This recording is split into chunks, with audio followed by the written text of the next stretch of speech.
You may not know his name, but there's a good chance you've seen George Zimmer. He is the founder of Men's Wearhouse. He was also the face and voice of the company until yesterday. Zimmer has been fired as executive chairman. In a statement, Zimmer says, quote, "Over the past several months, I have expressed my concerns to the board about the direction the company is currently heading. Instead of fostering dialogue, the board has inappropriately chosen to silence my concerns through termination as an executive officer." CBS News contributor and analyst Melody Hobson is with us from Chicago. Melody, good morning. Good morning. Everybody knows George Zimmer. I feel like that commercial's always on TV. And this is really an interesting business story because how often does a company remove its founder? We've actually seen this story play out time and time again. I've seen it as a professional investor many times. Here you have a founder, 37 years, building the company from one store to nearly 1,300. They put in a succession plan 3 years ago saying that he was going to move down and scale out, and he's probably had a very hard time letting go.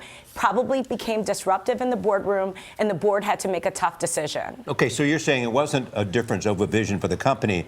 It was some kind of personal sense of him being squeezed out?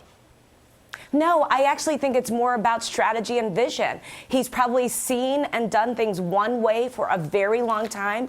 You bring a new CEO in a couple of years ago who maybe has a different point of view, and they clash. And he feels like he's earned the right to win, and yet the board has to go with the newer person who's going to be there for a long time. Plus, the new CEO has had great results. Stock is up 20% this year. They just reported strong earnings last week. They've quadrupled in price since 2009. So, things have been going well. That's one case, but also there's a case of Steve Jobs, as you remember from Apple, when he was pushed out and then had the opportunity to come back. Mm-hmm.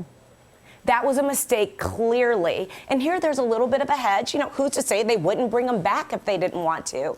They have rights to his image for the next 4 years. They pay him $250,000. They can use it if they want. They've been moving away from his image, which some people feel has gotten a little long in the tooth.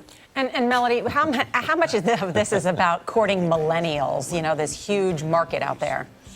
Huge. I mean, big time, because those millennials, they are 86 million strong. They're the largest birth cohort in U.S. history, 7% bigger than the boomers.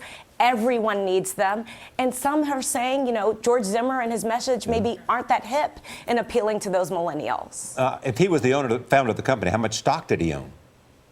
He owned about 3.5% of the company. Okay. It represented about $63 million. All right. Melody Hobson, thank you.